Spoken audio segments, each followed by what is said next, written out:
সারাটা দিন শুয়ে থাকি, একটু কাজ দেন। মরে গেলাম। আরেকজন দেখো বলো রেশিয়াস। দুপুরের খাবার দেন। মরে গেলাম। কি সুগন্ধ! ওই স্টাইলে কি দেখছস?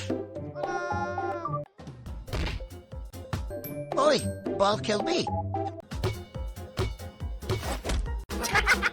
দুর্বল, বল খেলতে পারে না। আমি খেলতে পারি না। কি হয়েছে এখন? মা গো, বাবা গো, মরে গেলাম বউ। আমি নাকি বল খেলতে পারি না? আমি এখন গোল করব। ওরে ছোটু। না না, আমার কোনো দোষ নাই। আমি কিচ্ছু করি নাই। জানি তো, আমি দোষ করি নাই। চুপ, কথা বললেই মার পড়বে।